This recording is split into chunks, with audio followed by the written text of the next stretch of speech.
নমস্কার নমস্কার নমস্কার নমস্কার নমস্কার নমস্কার নমস্কার আপনাদের সবাইকে সবাইকে সবাইকে নমস্কার জানাচ্ছে আপনাদের সৌমিত্র বসু। সবাইকে অজস্র শুভকামনা জানাচ্ছে, সবাইকে স্বাগত জানাচ্ছে আজকের এই শরণাগত অনুষ্ঠানে এবং সবাইকে শুভ সকাল জানাচ্ছে। শুভ সকাল। আমরা একটা অস্থির সময়ের মধ্যে দিয়ে যাচ্ছি। আমাদের প্রতিবেশী রাষ্ট্র, সেই রাষ্ট্র একটা অস্থির সময়ের মধ্যে দিয়ে যাচ্ছে, তার একটা প্রভাব তো আমাদের দেশে পড়বেই। বিশেষ করে আমরা সকলে তো, আমরা এই বাংলার মানুষ যারা, তারা ওই ভাষাতেই কথা বলি। আমাদের মধ্যে অজস্র মিল আছে, আমরা বস্তুতে একই ছিলাম একটা সময়। তো এই সময়টা মাথা ঠান্ডা রাখবেন, মাথা ঠান্ডা রাখবেন এবং দায়িত্বশীল হতে হবে। আমাদের প্রত্যেককে দায়িত্বশীল হতে হবে, এই কথাটুকু মনে করিয়ে দিয়ে আজকের দিনটার কথা বলি। আজকে লুণ্ঠন ষষ্ঠী। লুণ্ঠন ষষ্ঠীর ব্যাপারটা নিয়ে কথা বলবার ইচ্ছে আছে আজকে। তার বাইরে বেনি মাধবশীলের পঞ্জিকা অনুযায়ী আজ 25শে শ্রাবণ 1431, ইংরেজির 10ই আগস্ট 2024, শনিবার, ষষ্ঠী। সূর্যোদয়ের সময় ভোর 5টা বেজে 14 মিনিট, সূর্যাস্তের সময় সন্ধে 6টা বেজে 19 মিনিট। নক্ষত্র চিত্রা। জন্মে কন্যা রাশি, বৈশ্য বর্ণ, মতান্তরে শূদ্র বর্ণ, রাক্ষসগণ। দিনের বেলা 2টো বেজে 24 মিনিট গতে তুলা রাশি, শূদ্র বর্ণ, মতান্তরে ক্ষত্রিয় বর্ণ। রাত্রি 2টো বেজে 13 মিনিট গতে দেবগণ।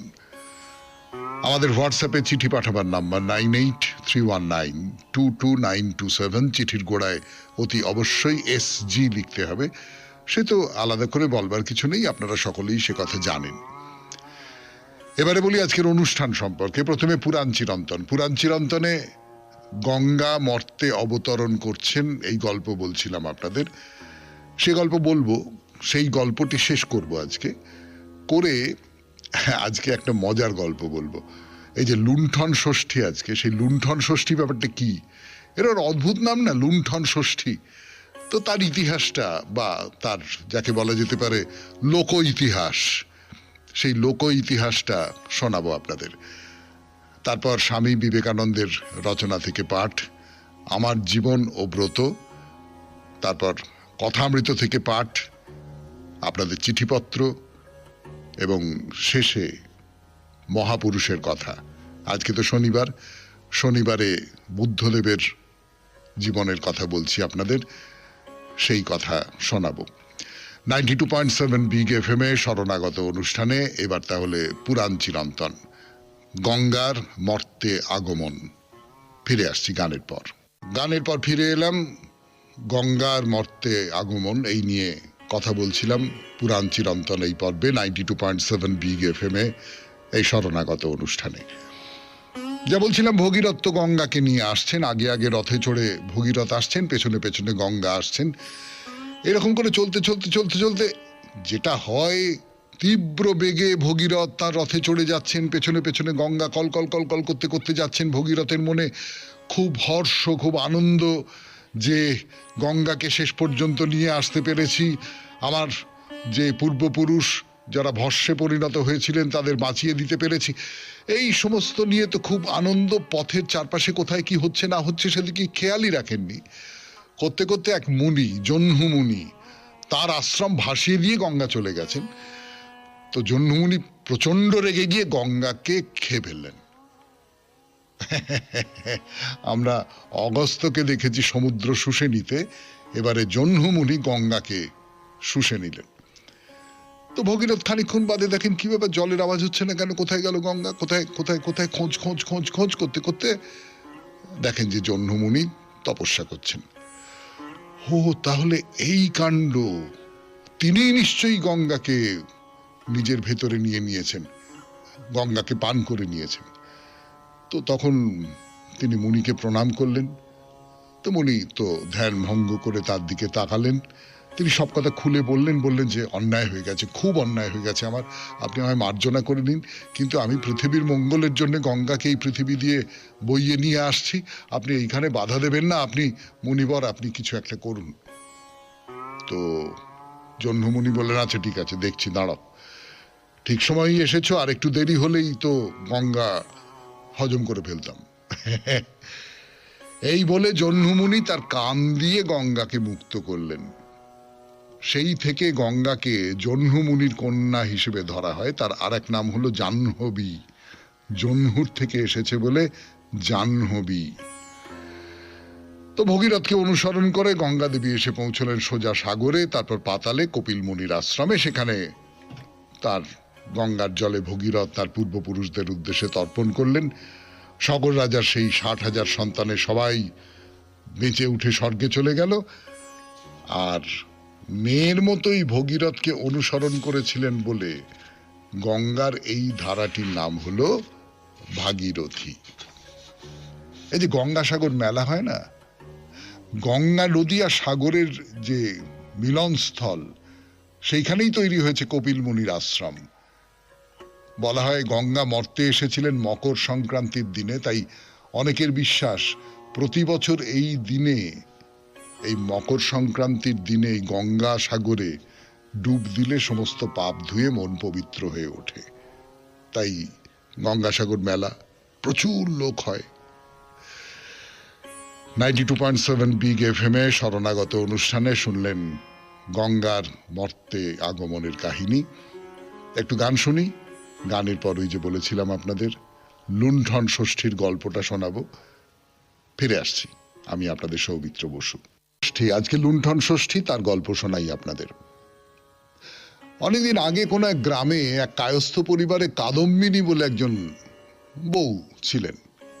তো ছেলে মেয়ে নাতি নাতনি তাই নিয়ে তার খুব সুখে দিন কাটে। প্রতি বছর শুক্লপক্ষের ষষ্ঠী তিথিতে খুব ঘটা করে তাদের বাড়িতে লোটন ষষ্ঠীর পুজো করা হতো। তা অন্যান্য বছরের মতো সে বছরও কাদম্বিনীর বাড়িতে খুব ঘটা করে লোটন ষষ্ঠীর পুজো হচ্ছে। গ্রামের অনেক মেয়ে বউ সব পুজো দেখতে এসেছে। তার মধ্যে বিমলির পিসি নামে একজন মহিলা ছিলেন, মাঝবয়সী। হয় না অন্যের জিনিসের উপর একটু লোভ, একটু চুরি করে নিতে পারলে ভালো হয়, এইরকম। তো পুজোর দিনে পাড়ার সকলে এসেছে, পুজো শেষ হয়েছে, প্রসাদ নিয়েছে, বাড়ি চলে গেছে। তো এই বিমলির পিসি কিন্তু কাদম্বিনীর বাড়িতে বসে আছেন। তো কাদম্বিনী পুজো সমস্ত জিনিসপত্র গুছিয়ে গেছে রাখছেন। এমন সময় বাড়ির ভেতর থেকে কে যেন কাদম্বিনীকে ডাকলো। তো কাদম্বিনী তখন বিমলির পিসিকে বললেন যে, শোনো না, তুমি তো এখানে আছো, দেখো ইঁদুর বেড়ালে কোনো জিনিসে যেন মুখ না দেয়, আমি বাড়ির ভেতর থেকে ঘুরে আসি, কেমন? তো বিমলির পিসি বললেন যে আচ্ছা ঠিক আছে, তুমি ঘুরে এসো, আমি এখানে বসে আছি। কাদম্বিনী চলে গেলেন। তো বিমলির পিসি পুজোর সমস্ত জিনিস দেখছেন, হঠাৎ চোখে পড়লো যেটা ছোট্ট কৌটো। তো তখন চারপাশ ভালো করে দেখে নিয়ে কৌটোর মুখটা খুলে ফেললেন। দেখলেন তার মধ্যে 6টা সোনার তৈরি লোটন রয়েছে। আর লোভ সামলানো গেল না, কৌটো থেকে 3টে লোটন তুলে নিলেন। তো কৌটোর মুখ বন্ধ করছেন, সেই সময় কাদম্বিনী ফিরে এসছেন। কাদম্বিনীর সন্দেহ হলো যে কি ব্যাপার, কি এটা যেন লুকোলো, কিন্তু ঠিক আছে। বিমলির পিসিও প্রসাদ দিয়ে বাড়ি চলে গেলেন। তো কাদম্বিনী সব জিনিস ভালো করে দেখে গোছাবার সময় দেখলেন কৌটো থেকে 3টে লোটন উধাও। তা তখনই বিমলির পিসির কাছে গিয়ে বললেন, আমার কৌটোতে 3টে লোটন নেই, নিশ্চয়ই তুমি নিয়েছো, ফেরত দাও। তো বিমলির পিসি বললেন, না আমি জানি না, এই কি কথা, আমার নামে তুমি এই সমস্ত অপবাদ দিচ্ছ। তো কাদম্বিনী কাঁদতে কাঁদতে মা ষষ্ঠীকে বললেন, হে মা ষষ্ঠী, যে আমার সোনার লোটন চুরি করেছে তাকে শাস্তি দাও। এই ঘটনার কিছুদিন পরেই বিমলির পিসির 3 ছেলে একসঙ্গে খুব কঠিন অসুখে পড়লো, কারুর বাঁচবার কোনো আশা নেই। তো বিমলির পিসি কান্নাকাটি করছেন। তো একদিন স্বপ্ন দেখলেন, মা ষষ্ঠী তাকে দেখা দিয়ে বললেন, তুই কাদম্বিনীর কৌটো থেকে সোনার লোটন চুরি করেছিস, তাই তোর আজ এই অবস্থা। যদি ভালো চাস তাড়াতাড়ি লোটনগুলো ফেরত দিয়ে আয়, তা না হলে তোর ভালো হবে না। তো এইটা দেখার পর তো রাত শেষ হয়ে গিয়ে সকাল হতে না হতেই কাদম্বিনীর বাড়িতে গিয়ে নিজের দোষ স্বীকার করে নাকে খত দিয়ে লোটন 3টে ফেরত দিলেন। তো কাদম্বিনী বললেন, তুমি মা ষষ্ঠীকে চেনো না, আর কখনো এমন কাজ করো না, এখন থেকে নিয়মিত মা ষষ্ঠীর ব্রত পালন করো, তাহলে তোমার ছেলে মেয়েরা ভালো থাকবে, সংসারে কোনো অভাব থাকবে না। এখন বাড়ি যাও, তোমার সন্তানেরা যাতে সুস্থ হয়ে ওঠে তার জন্য মায়ের কাছে প্রার্থনা করো, যাও। এই হলো লোটন ষষ্ঠী ব্রতর গল্প। একেও পুরাণ চিরন্তনের মধ্যে ভরে দিলাম। 92.7 বিগ এফএম এ শরণাগত অনুষ্ঠানে এবার স্বামী বিবেকানন্দের রচনা থেকে পাঠ করবার জন্য ফিরে আসছি আমি, আপনাদের সৌমিত্র বসু। গানের পর থেকে পাঠ, রচনার নাম আমার জীবন ও ব্রত। যতটা পড়েছিলাম তারপর থেকে পড়ে শোনাই আপনাদের। আমি কোন প্রকার গর্ব করিয়া বলিতেছি না, কিন্তু মনে রাখিবেন আমি আপনাদিগকে সেই মুষ্টিমেয় যুবকদের কথা বলিতেছি। আজ ভারতবর্ষে এমন একটি গ্রাম নাই, এমন নরনারী নাই যাহারা তাহাদের কাজ জানে না এবং তাহাদিগকে আন্তরিক আশীর্বাদ করে না। এমন একটি দুর্ভিক্ষ নাই যেখানে এই যুবক দল ঝাঁপাইয়া পড়িয়া যতগুলি মানুষকে পারে বাঁচাইবার চেষ্টা করে না। এই সেবা হৃদয়কে স্পর্শ করিবেই। দেশবাসী তাহাদের কথা জানিতে পারিয়াছে। যখনই সম্ভব তাহাদের সাহায্য করুন, কিন্তু সেই সাহায্যের পিছনে কি উদ্দেশ্য কাজ করিতেছে লক্ষ্য রাখিবেন। স্বার্থপূর্ণ হইলে সেই দান দাতা বা গ্রহীতা কাহারও উপকারে আসিবে না। সাহায্য যদি নিঃস্বার্থ হয় তবে উহা গ্রহীতার পক্ষে কল্যাণকর হইবে এবং লক্ষগুণ কল্যাণকর হইবে আপনার নিজের পক্ষে। আপনার জীবন যেমন সত্য, একথা তেমনি নিশ্চিত সত্য জানিবেন। জগদীশ্বরকে কখনো ফাঁকি দেওয়া যায় না, কর্মফলকে ফাঁকি দেওয়া অসম্ভব। সুতরাং আমার পরিকল্পনাগুলি ভারতের জনগণকে লক্ষ্য করিয়া। ধরুন আপনি সমগ্র ভারতবর্ষে বিদ্যালয় স্থাপন করিতে শুরু করিলেন, তথাপি আপনি তাহাদিগকে শিক্ষিত করিতে পারিবেন না। কেমন করিয়া পারিবেন? 4 বৎসরের একটি ছেলে বরং লাঙল ধরিবে অথবা অন্য কোনো কাজ করিবে, তবু সে আপনার বিদ্যালয়ে পড়িতে যাইবে না। তাহার পক্ষে বিদ্যালয়ে যাওয়া অসম্ভব। আত্মরক্ষাই মানুষের প্রথম প্রেরণা। কিন্তু যদি পর্বত মোহাম্মদের কাছে না আসে, মোহাম্মদকেই পর্বতের নিকট যাইতে হইবে। আমি বলি, শিক্ষা কেন দ্বারে দ্বারে যাইবে না? চাষার ছেলে যদি বিদ্যালয়ে আসিতে না পারে, তাহা হইলে কৃষিক্ষেত্রে অথবা কারখানায় যেখানে সে আছে সেখানেই তাহাকে শিক্ষিত করিয়া তুলিতে হইবে। ছায়ার মতো তাহার সঙ্গে সঙ্গে যাও। শত সহস্র সন্ন্যাসী জনসাধারণকে আধ্যাত্মিক ক্ষেত্রে বিদ্যা দান করিতেছেন। কেন এই সন্ন্যাসীরাই জাগতিক ক্ষেত্রেও বিদ্যা বুদ্ধি বিতরণ করিবেন না? জনসাধারণের কাছে তাহারা ইতিহাস বা অন্যান্য বহু বিষয়ের কথা বলিবেন না কেন? শ্রবণের মাধ্যমেই শ্রেষ্ঠ শিক্ষা লাভ হয়। যে শিক্ষা আমরা মায়েদের কাছ হইতে কানে শুনিয়া লাভ করিয়াছি, উহাই আমাদের জীবনের শ্রেষ্ঠ শিক্ষা। গ্রন্থাদি অনেক পরে দেখা দিয়াছে। পুঁথিগত বিদ্যা কিছুই নয়। কানে শুনিয়া আমরাই চরিত্র গঠনকারী শ্রেষ্ঠ নীতিসমূহ পাই। তারপর জনসাধারণের আগ্রহ যখন বাড়িবে, তখন তাহারা আপনাদের বইও পড়িবে। প্রথমে কাজ শুরু করিয়া দেওয়া যাক, ইহাই আমার মনোভাব। দেখুন, আপনাদিগকে অবশ্যই বলিব, সন্ন্যাস ব্যবস্থায় আমি খুব বেশি বিশ্বাসী নই। ওই ব্যবস্থার অনেক গুণ আছে, অনেক দোষও আছে। সন্ন্যাসী ও গৃহস্থদের মধ্যে পূর্ণ সামঞ্জস্য থাকা উচিত। কিন্তু ভারতে সন্ন্যাস আশ্রমের প্রতি সমস্ত শক্তি আকৃষ্ট হইয়াছে। আমরা সন্ন্যাসীরা শ্রেষ্ঠ শক্তির প্রতীক। সন্ন্যাসী রাজার চেয়েও বড়। ভারতবর্ষে এমন কোনো শাসক নৃপতি নাই যিনি গৈরিক বসনধারীর সম্মুখে বসিয়া থাকিতে সাহস করেন। তিনি আসন ছাড়িয়া উঠিয়া দাঁড়ান। যদিও এই সন্ন্যাসীরাই জনগণের আত্মরক্ষার অবলম্বন, তবুও ভালো লোকের হাতেও এত ক্ষমতা থাকা ঠিক নয়। সন্ন্যাসীরা পৌরোহিত্য অধ্যাত্মজ্ঞানের মাঝখানে দণ্ডায়মান। তাহারা জ্ঞান বিস্তার ও সংস্কারের কেন্দ্রস্বরূপ। ইহারা ঠিক ইহুদিদের ভাববাদীদের প্রফেটের মতো। এই মহাপুরুষগণ সর্বদা পৌরোহিত্যের বিরুদ্ধে সংগ্রাম করিয়া কুসংস্কার দূর করিবার চেষ্টা করিতেন। ভারতবর্ষের সন্ন্যাসীরাও এই ধরনের। কিন্তু ইহা সত্ত্বেও এতখানি ক্ষমতা সেখানে ভালো নয়। অন্য কোনো উন্নততর পন্থা আবিষ্কার করিতে হইবে। কিন্তু স্বল্পতম বাধার পথেই কাজ করা সম্ভব। সমগ্র জাতির আত্মা সন্ন্যাসের পক্ষপাতী। আপনি ভারতবর্ষে গৃহস্থ রূপে কোনো ধর্ম প্রচার করুন, হিন্দু জনসাধারণ বিমুখ হইয়া প্রস্থান করিবে। যদি আপনি সংসার ত্যাগ করিয়া থাকেন, তাহা হইলে হিন্দুরা বলিবে লোকটি ভালো, সংসার ত্যাগী, খাঁটি লোক, মুখে যা বলে কাজেও তাই করে। আমি যাহা বলিতে চাহিতেছি তাহা এই যে সন্ন্যাস একটি অসাধারণ শক্তির প্রতীক।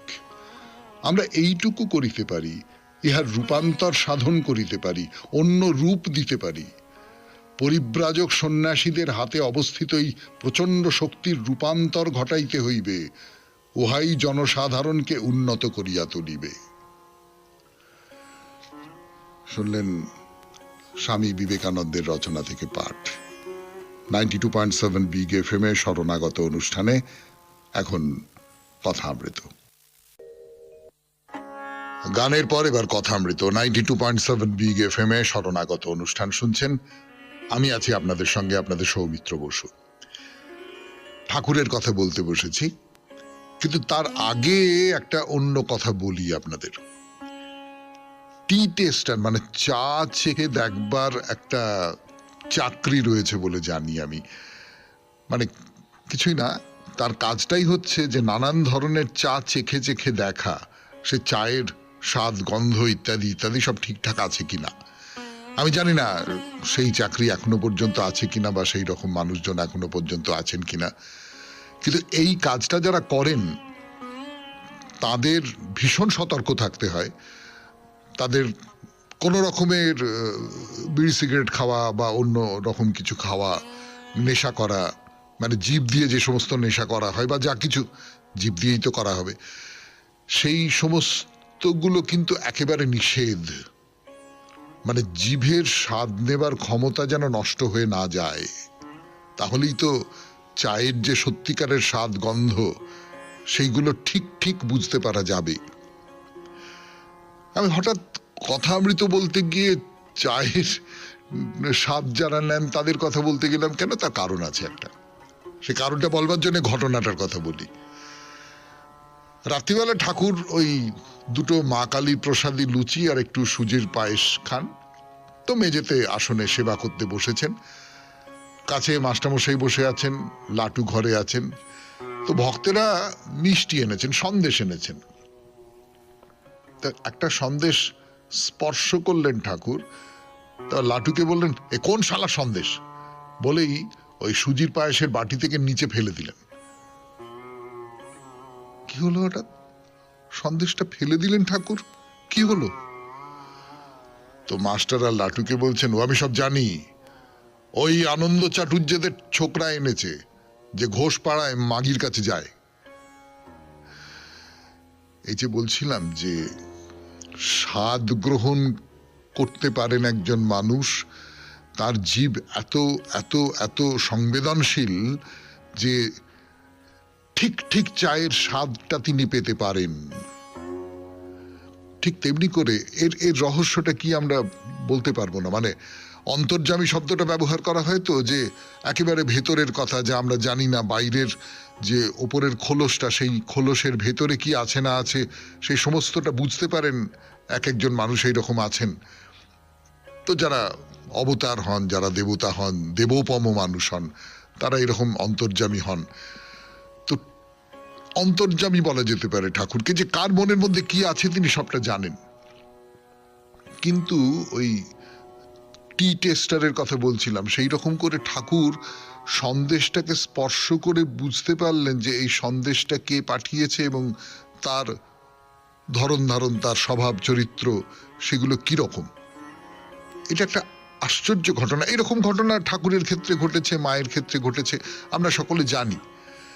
কিন্তু শরীরটা কতটা স্পর্শকাতর হলে পরে, মানে ন্যায় অন্যায়, পাপ পুণ্য, ধর্ম অধর্ম সম্পর্কে কতটা স্পর্শকাতর হতে পারলে এমনটা হয়, সেইটা কিন্তু সত্যি সত্যি ভেবে দেখবার মতো।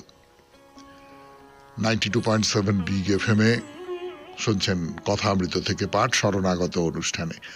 আরো পাঠ করবার জন্য ফিরে আসছি গানের পর। যেটা বলছিলাম যে ওই ঠাকুর তো সন্দেশটা ফেলে দিলেন, ফেলে দিয়ে বলে, না না না না না না, এই সন্দেশ আমি খেতে পারবো না, ও তো ওই ছোকরাটা এনেছে, ও তো ওর চরিত্র ভালো না ইত্যাদি। তো লাটু বলছে যে এই গজাটা দেব।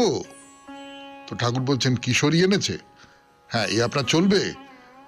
তো ঠাকুর হাসতে হাসতে বলছেন হ্যাঁ। তো মাস্টারমশাই তো ইংরেজি পড়ার লোক, ঠাকুর তাকে বলছেন সকলের জিনিস খেতে পারি না, তুমি এসব মানো। ভেতর থেকে কোথাও একটা বাধা আসে, অধর্মের সঙ্গে যুক্ত হয়ে আছে যা কিছু, পাপের সঙ্গে যুক্ত হয়ে আছে যা কিছু, সেইটাকে শরীর নিতে পারে না।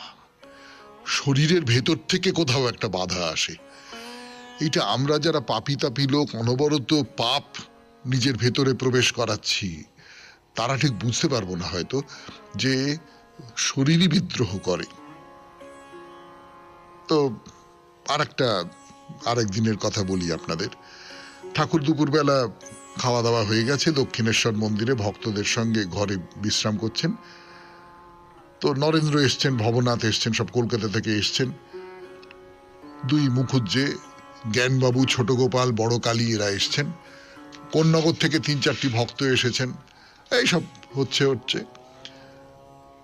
তো নরেন্দ্র তার বাবা মারা গেছেন, মা আর ভাইদের নিয়ে খুব ব্যতিব্যস্ত আছেন। নরেন্দ্র ঠিক করেছেন যে আমি আইন পরীক্ষা দেব, তার জন্য পড়াশুনো করছেন, এইসব নিয়ে কথা হচ্ছে। তো এই জ্ঞানবাবু বলে যে মানুষটি এসেছেন, তিনি বেশ পণ্ডিত লোক, মানে পাস টাস করেছেন, 4টে পাস করেছেন, সরকারি চাকরি করেন। তিনি ওই 10টা-11টার সময় এসেছেন। তো ঠাকুর তাকে দেখে বলছেন কি গো, হঠাৎ যে জ্ঞানোদয়, মানে নামটা জ্ঞানবাবু, হঠাৎ জ্ঞানোদয়। তো জ্ঞানবাবু হাসতে হাসতে বলছেন আগে অনেক ভাগ্যে জ্ঞানোদয় হয়। তো ঠাকুর বলছেন তুমি জ্ঞান হয়ে অজ্ঞান কেন? ও বুঝেছি, এই এই এই এই এইটা হচ্ছে দামি কথা। যেখানে জ্ঞান সেখানেই অজ্ঞান। বশিষ্ঠদেব অত জ্ঞানী পুত্র শোকে কেঁদেছিলেন, তাই তুমি জ্ঞান অজ্ঞানের পার হও। অজ্ঞান কাঁটা পায়ে ফুটেছে, তোলবার জন্য জ্ঞান কাঁটার দরকার, তারপর তোলা হলে 2টি কাঁটাই ফেলে দেয়। এই কথাটা ঠাকুর আগেও বলেছেন, আগেও শুনেছেন আপনারা, এই কথামৃত অনুষ্ঠানেই শুনেছেন যে আমি কিছু জানি না। এইটা একটা অবস্থা। এই অবস্থার মধ্যে আমরা অনেকে আছি যে আমি জানি না, এই অজ্ঞান। আমি জানলাম, আমি এই যে জানলাম, যে মুহূর্তে জানলাম সেই মুহূর্তে আমার সেই জানাটা দিয়ে আমি আমার অজ্ঞানতাটাকে সরিয়ে দিলাম। তো খুব স্বাভাবিক কথা। রাত্রিরের পর যখন ভোরের আলো আমার ঘরের মধ্যে ঢুকলো, তখন অন্ধকারটা চলে গেল। জ্ঞানটা যখন আমার মনের মধ্যে ঢুকলো, তখন অজ্ঞানটা চলে গেল। কিন্তু ঠাকুর যেটা বলছেন সেটা হচ্ছে যে এই জ্ঞানটাকেও সরিয়ে দিতে হবে। এই জ্ঞান এবং অজ্ঞান, জ্ঞান দিয়ে অজ্ঞানটাকে সরিয়ে দাও, তবে জ্ঞানটাকে সরিয়ে দাও। সরিয়ে দিয়ে একটা উপলব্ধির জায়গায় এসো, একটা অনুভবের জায়গায় এসো। সেই উপলব্ধি বা অনুভব বা যা কিছু বলা যাক না কেন, সেটাকে ঠিক ওই রকম করে ব্যাখ্যা করা যায় না। এই কথাগুলো, এই সূত্র ধরে ঠাকুর বলছেন। সেসব কথা বলছি আমি, শোনাচ্ছি আপনাদের, এবং আপনারা শুনছেন 92.7 বিগ FM এ শরণাগত অনুষ্ঠানে। ফিরে আসছি গানের পর। পরের কথা শোনাচ্ছি আপনাদের 92.7 বিগ FM এ শরণাগত অনুষ্ঠানে। আমি আছি আপনাদের সঙ্গে, আপনাদের সৌমিত্র বসু। ঠাকুর কি বলছেন? এ সংসার ধোঁকার টাটি, জ্ঞানী বলছেন। আর যিনি জ্ঞান অজ্ঞানের পার, তিনি বলছেন মজার কুঠি। সে দেখে ঈশ্বরী জীবজগৎ, এই চতুর্বিংশতি তত্ত্ব সব হয়েছেন। সংসার ধোঁকার টাটি কেন? তার কারণ সবটাই তো অনিত্য। এই যে আমি আপনাদের এত সাড়ম্বরে শরণাগত শোনাচ্ছি, পট করে একদিন মরে যাব। কে বলতে পারে এই মুহূর্তে মরে যাব কিনা, এই অনুষ্ঠান করতে করতে চলে যাব কিনা, কে বলতে পারে? ঠিক তেমনি করে যা কিছু আমার চারপাশে, সবটাই তো আসলে মায়া। এই মায়াটাকেই খুব কি বলবো, লোকায়ত ভাষায় বলা হচ্ছে ধোঁকার টাটি। কিন্তু এটা তো যিনি জ্ঞানী তিনি বুঝতে পারছেন যে হ্যাঁ সবটাই মায়া, সবটাই মিথ্যে, সবটাই অনিত্য। এই সবটা যিনি জ্ঞানী, যার জ্ঞান হয়েছে সংসার সম্পর্কেই আমি যদি বলি, সেই সংসার সম্পর্কে যার জ্ঞান হয়েছে তিনি এরকম বলতে পারেন। আর যিনি জ্ঞানের অতীত জায়গায় চলে গেছেন তিনি বলছেন মজার কুঠি, ঈশ্বরই জীবজগৎ, ঈশ্বরই চতুর্বিংশ তত্ত্ব, ঈশ্বরই সব হয়েছেন। তাকে লাভ করা হয়ে গেলে তখন সংসার করা যেতে পারে, তখন নির্লিপ্ত হতে পারে, নির্লিপ্ত হয়ে সংসার করতে পারে। ওদেশে ছুতরদের মেয়েদের দেখেছি ঢেঁকি নিয়ে চিড়ে কোটে, এক হাতে ধান নাড়ে আর এক হাতে ছেলেকে মাই দেয়, আবার খরিদ্দারের সঙ্গে কথাও করছে, তোমার কাছে 2 আনা পাওনা আছে, দাম দিয়ে যেও। কিন্তু তার 12 আনা মন হাতের ওপর, পাছে হাতে ঢেঁকি পড়ে যায়। এই হলো কথা। 12 আনা মনটি তাকে দাও, বাদ বাকিটা সংসার করো, করো কিন্তু নির্লিপ্ত হয়ে করো, তার মধ্যে একেবারে জড়ামড়ি করে যেও না। শুনলেন কথামৃত থেকে পাঠ 92.7 বিগ এফএম এ শরণাগত অনুষ্ঠানে। এইবার আপনাদের চিঠি পড়ে শোনাবো আমি, সৌমিত্র বসু। চিঠিপত্র 92.7 বিগ এফএম এ শরণাগত অনুষ্ঠানে। আজকের চিঠিটি লিখেছেন রঞ্জন রায়, নড়িদানা, দক্ষিণ 24 পরগনা থেকে। বিষয় ছোটবেলার স্মৃতি। ছোটবেলার স্মৃতি নিয়ে অজস্র চিঠি এসেছে, বলেছি আপনাদের। সেই চিঠি কেবলমাত্র বৃহস্পতিবারে কুলিয়ে ওঠা অসম্ভব, তার বাইরেও অনেক চিঠি পড়ব। তো সেই রকম একটি চিঠি রঞ্জন রায়ের লেখা। একজন মানুষের মনে কত ছোটবেলার স্মৃতি থাকে সেটা ঠিক কত বয়সের। স্মৃতি মানে তো মনের উপর এই জাগতিক ঘটনার প্রভাব নাকি? মানুষ যখন জন্মায় তখন এই পৃথিবীর আলো চোখে পড়া মাত্র তার বিরক্তি হয়। এক অন্ধকার গোপনে সে বেশ আরামে ছিল, সে কেঁদে ওঠে। সত্যি বলতে মানুষের যদি জন্ম থেকেই স্মৃতি জমাবার ব্যবস্থা থাকতো তাহলে তার প্রথম স্মৃতিটি হতো ভীষণ বিরক্তিকর। কোনো শিশুই জন্মে হাসে না, চিৎকার করে কাঁদে। কিন্তু ধীরে ধীরে যখন চক্ষু, কর্ণ, নাসিকা, জিহ্বা, ত্বক, এই পঞ্চেন্দ্রিয় রূপ, রস, গন্ধ, শব্দ, স্পর্শ, এই পঞ্চমাত্রার সঙ্গে যুক্ত হয়, তখনই তার স্মৃতি ভাণ্ডারে একটু একটু করে স্মৃতি জমতে শুরু করে। জমতে থাকে অভিজ্ঞতা।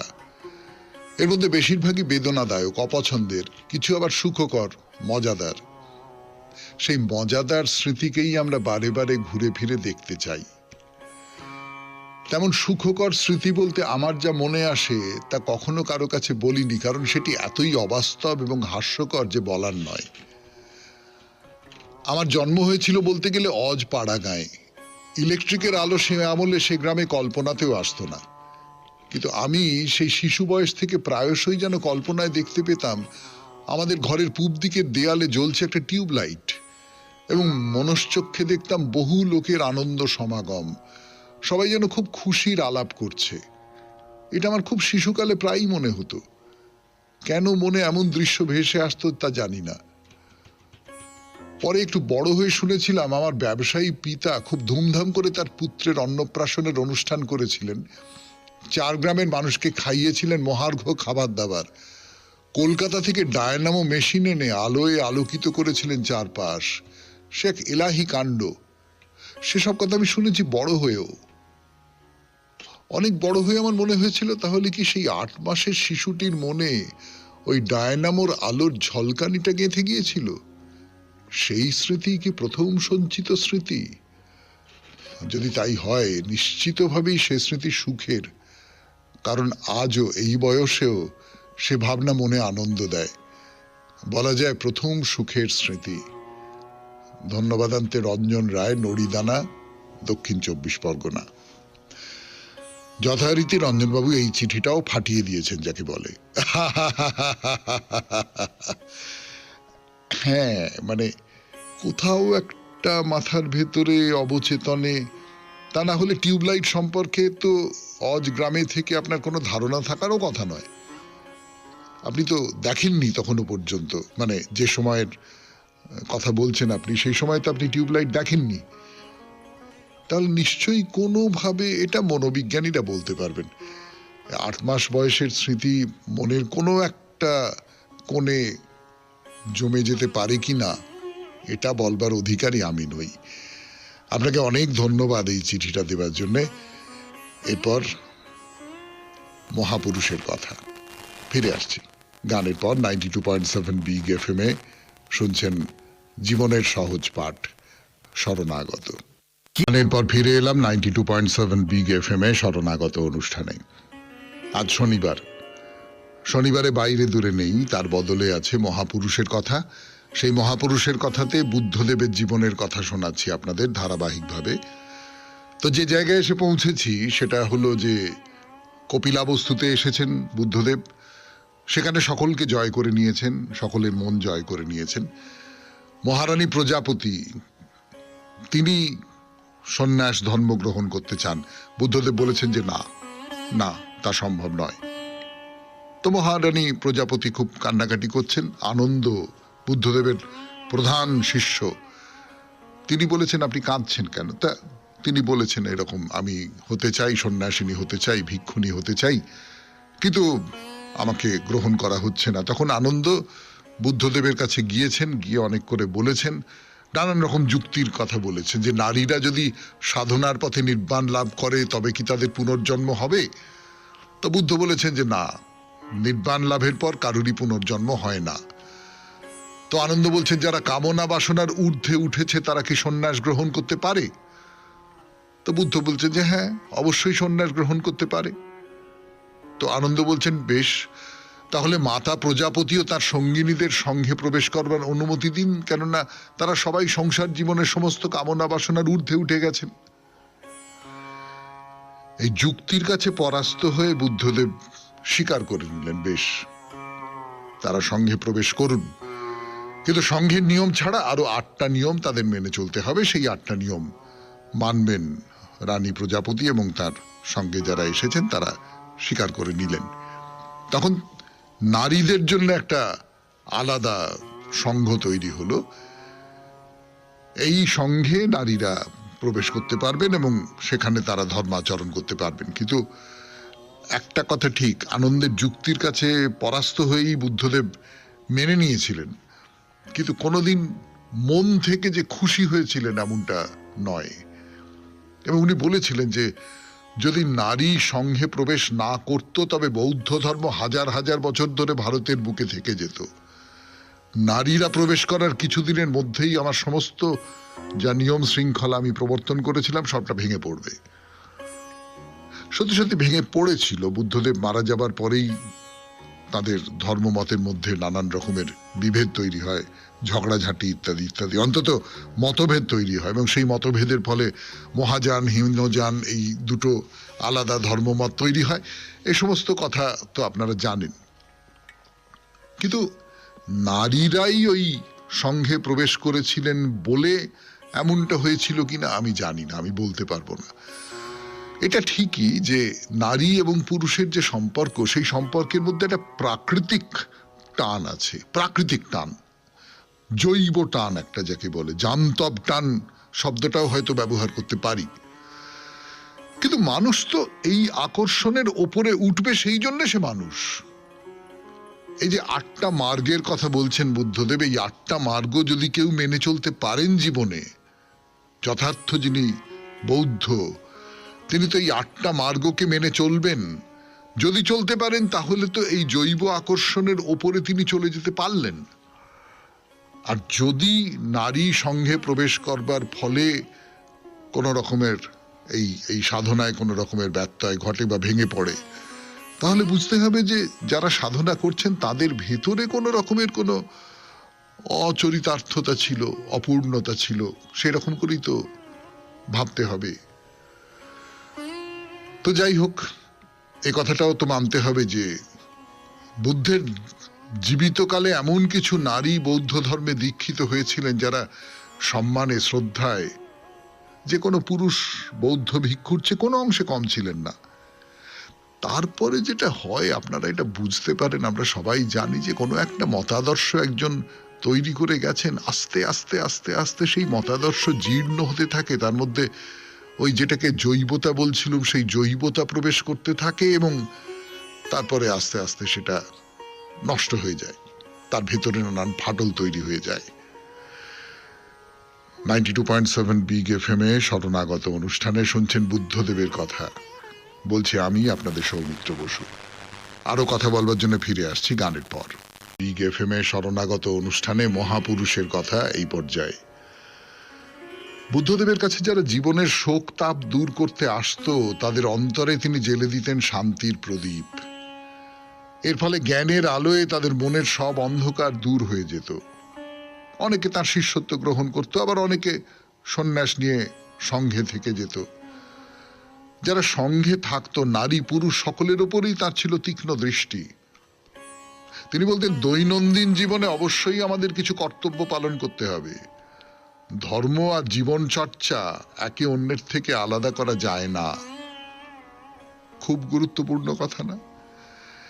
যে আমি নিয়মিত পুজো টুজো ইত্যাদি ইত্যাদি করি, তারপরে নানান রকমের চোট্টামি করি জীবনে, নানান রকমের অসৎ কাজ করি, আর তারপরে এসে আবার একটু পুজো টুজো করলাম, হয়ে গেল সব ঠিক। না না না, ধর্ম থেকে জীবন চর্চাকে আলাদা করা যায় না। আমি কেমন করে বেঁচে আছি সেইটাই আমার ধর্মাচরণ, তার একটা প্রকাশ আমার পুজোর মধ্যে হতে পারে। কিন্তু ধর্ম আর জীবন চর্চা এই দুটো একেবারে পরস্পরের সঙ্গে লেগে লেগে যাচ্ছে। তো এই সমস্ত উপদেশের সঙ্গে বুদ্ধ নানান রকম গল্প বলতেন, মানে নীতি শিক্ষার গল্প। এটা তো যারা ধর্মের মানুষ তারা বলেই থাকেন। ঠাকুর শ্রী রামকৃষ্ণ পরমহংসদেবের কথা বলছি, কত গল্প বলেছেন তিনি। তো এমনি সাধারণ অশিক্ষিত যে মানুষ, তারা এই গল্পের মধ্যে থেকে শিক্ষাটাকে গ্রহণ করতে পারে। এই সব গল্পগুলোকে নিয়ে তার একটা সংকলন করা হলো, তার নাম দেওয়া হলো জাতক, বৌদ্ধ জাতক। বৌদ্ধদের বিশ্বাস, প্রাচীনকালে ভগবান বুদ্ধ অসংখ্যবার জন্মগ্রহণ করেছিলেন, কখনো মানুষ হয়ে, কখনো পশু পাখি হয়ে, এবং প্রত্যেক জন্মেই তিনি কিছু পুণ্য কাজ করেছিলেন। এই যে ধারাবাহিকভাবে পুণ্য কাজ করে যাওয়া, তার ফলেই তিনি বুদ্ধত্ব লাভ করেছিলেন। এটা এক জন্মের তপস্যার ফল নয়। তো যা বলছিলাম আপনাদের বুদ্ধদেবের কথা, একদিন দুজন সন্ন্যাসী নানান জায়গায় ঘুরে ঘুরে ঘুরে ঘুরে বুদ্ধের কাছে এলেন। তা বুদ্ধ তাদের আশীর্বাদ করে জিজ্ঞেস করলেন, তোমাদের সব কুশল তো? তোমাদের মধ্যে আগেকার যে বন্ধুত্ব এখনো অটুট আছে তো? তা দুজন সন্ন্যাসী খুব লজ্জা পেয়ে বলল যে, না প্রভু, আমাদের মধ্যে সব সময় বিবাদ বিসংবাদ হতো। তো তাদের কথা শুনে বুদ্ধ খুব কষ্ট পেলেন। তিনি বললেন, দেখো, ভালোবাসা দিয়েই সব ঘৃণা বিদ্বেষকে জয় করা সম্ভব। ঘৃণা দিয়ে ঘৃণাকে জয় করা যায় না। ভালোবাসাই হলো মানুষের মহত্তম শক্তি। তো এই বুদ্ধদেবের যে উপদেশ, এই উপদেশ শুনে দুই সন্ন্যাসী নিজেদের মধ্যে বিবাদ বিসংবাদ মিটিয়ে ফেললেন।